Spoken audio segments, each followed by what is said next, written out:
प्रिय छात्र नमस्कार। आज के इस वीडियो में कक्षा 10वीं के एनसीईआरटी गणित की प्रश्नावली 1.3 का प्रश्न क्रमांक 1 हल करने वाले हैं, जिसमें कहा गया है सिद्ध कीजिए कि √5 एक अपरिमेय संख्या है। तो हमें सिद्ध करना है कि √5 एक जो है अपरिमेय संख्या है। कैसे सिद्ध करेंगे, चलिए इसे सिद्ध करते हैं। तो सबसे पहले यहाँ पर लिखेंगे हल, जो कि हर एक प्रश्न में लिखा जाता है। इसके बाद यह जब परिमेय संख्या कह रहा है सिद्ध करने के लिए, इसका विपरीत मान लेंगे। विपरीत मतलब विरोधाभास।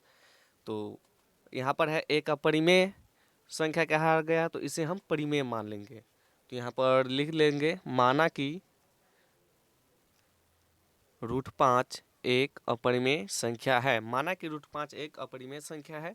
और परिमेय संख्या को जो है कैसे लिखते हैं, P/Q के रूप में। तो यहाँ पर लिख देंगे √5 √5 बराबर P/Q, क्योंकि परिमेय संख्या को, किसी भी परिमेय संख्या को P/Q के रूप में लिखा जा सकता है। तो यहाँ पर लिख देंगे √5 बराबर P/Q, और इसके बाद यहाँ पर लिखेंगे, एक ब्रैकेट ले लेंगे और यहाँ पर लिखेंगे जहाँ P और Q, जहाँ P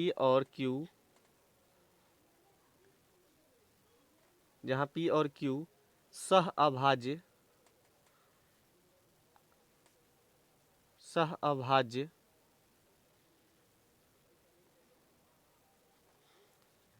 जहाँ P और Q सहअभाज्य संख्या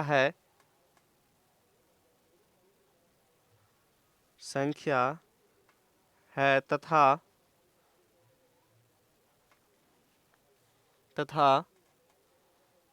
Q बराबर नहीं है 0। यहाँ पर ब्रैकेट बंद कर देंगे।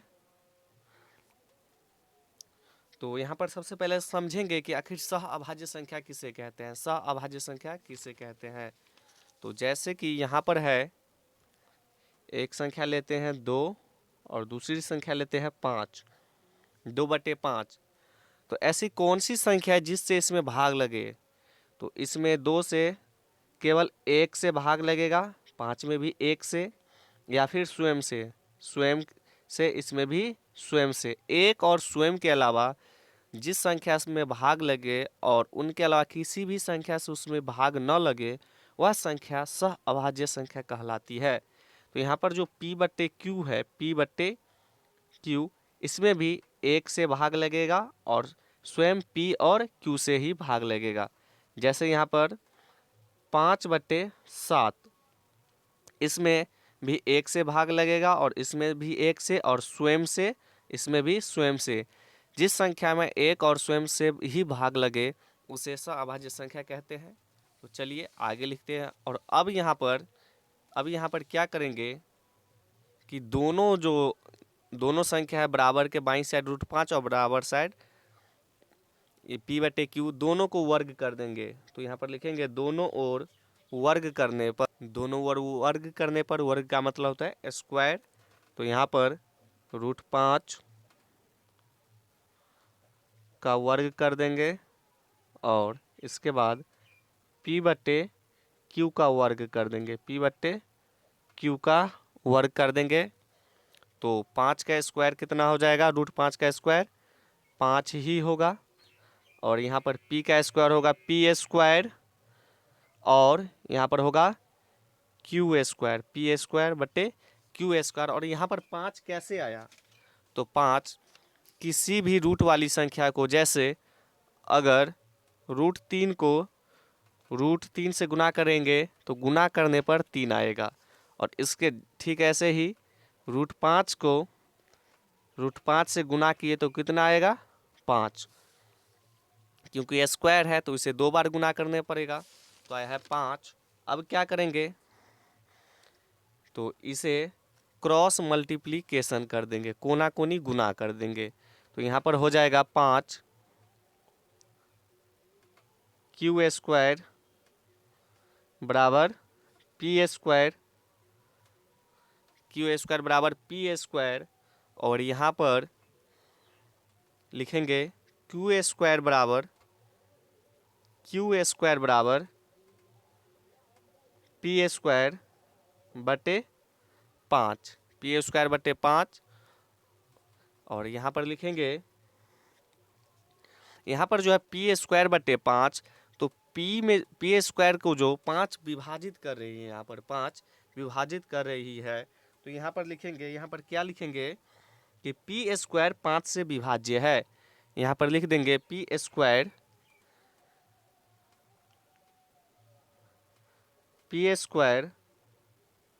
5 से विभाज्य है।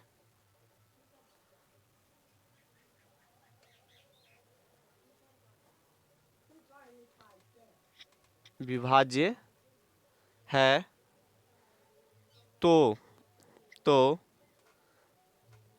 P भी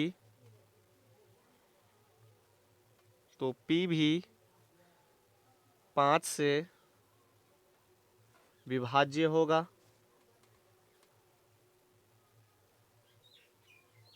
तो P भी 5 से विभाज्य होगा।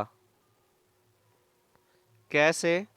तो यहाँ पर समझेंगे कि जैसे यहाँ पर है, यहाँ पर लिख देते हैं 5 या 25, यहाँ पर लिख दिए 25 और इसके बटे में लिख दिए 5, यहाँ पर 25 का स्क्वायर कर दिए। अगर 25 के स्क्वायर में 5 से भाग लगेगा तो इसमें भी, यह जो संख्या है इसमें भी 5 से विभाज्य होगा। तो इसीलिए यहाँ पर लिख दिए हैं कि जब पी स्क्वायर में 5 से विभाज्य होगा तो पी में भी 5 से विभाज्य होगा। तो यहाँ पर इसके बाद इसे जो है स्थिति फर्स्ट मान लेते हैं, इसे मान लेंगे स्थिति फर्स्ट, इसे स्थिति फर्स्ट मान लेते हैं। स्थिति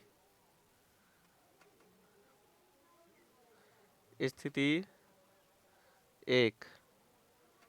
फिर यहाँ पर लिखेंगे तब, यह सब लिखने के बाद लिखेंगे तब P का एक गुणनखंड, तब P का एक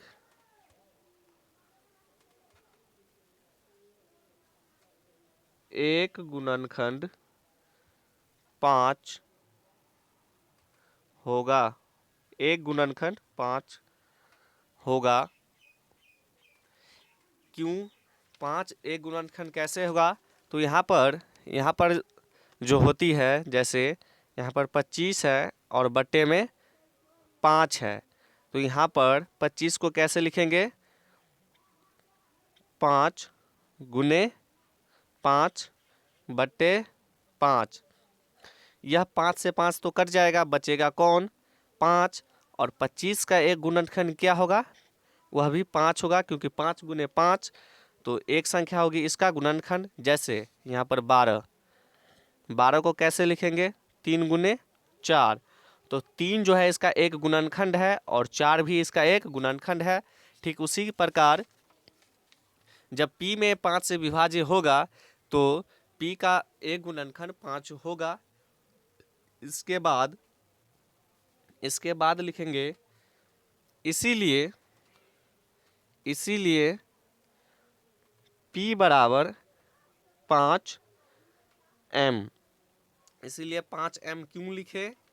तो m जो है पीछे वाली संख्या है। किसकी पीछे वाली संख्या? तो यहाँ पर अभी बताए थे कि यहाँ पर अगर 12 लिख दिया जाए, अब बटे में कोई संख्या लिख दिया जाए जैसे 5, तो 12 का गुणनखंड कैसे होगा? चलिए इस एग्जाम्पल को नहीं लेते हैं, यहाँ पर लेते हैं 25 बट्टे 5 को लेते हैं। तो 25 को कैसे लिख सकते हैं? तो यहाँ पर लिख सकते हैं इसे 5 गुने 5 बट्टे 5। इससे तो यह संख्या कट जाएगी और यह जो संख्या बच जाएगी इसे m मान लेते हैं, यानी कि यह जो है एक गुणनखंड है। तो यहाँ पर इसीलिए P बराबर 5m, और यहाँ पर लिख भी देते हैं माना। 5 के भी मान सकते हैं, जो मानना हो माना। यहाँ पर मान लिए। इसके बाद यहाँ पर लिख देंगे जहाँ जहाँ जहाँ m बराबर कोई पूर्णांक है, m बराबर यहाँ पर कोई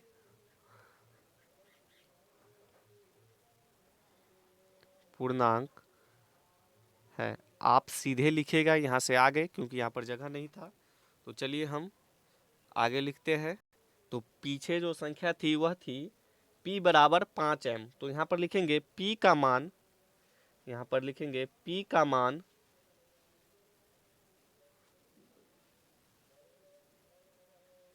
मान इससे पहले समीकरण बनाना होगा, 1 मिनट।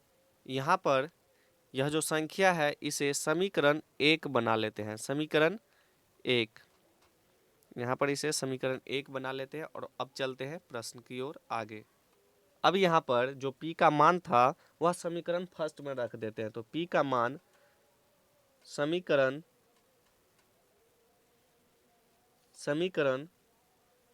1 में रखने पर, समीकरण 1 में रखने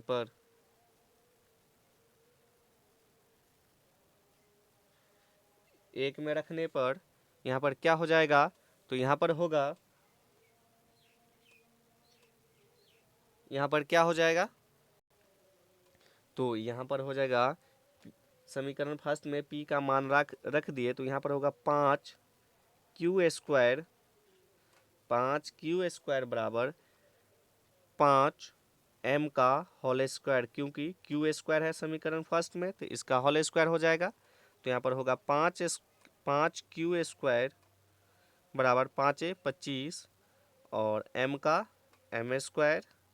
तो यहाँ पर होगा q स्क्वायर बटे 25 m स्क्वायर बटे 5, 5 एकान 5, 5 25। तो यहाँ पर हुआ q स्क्वायर बराबर 5m स्क्वायर। इसके बाद इसे सीधा कर लेते हैं, यहाँ पर लिख देते हैं 5m स्क्वायर बराबर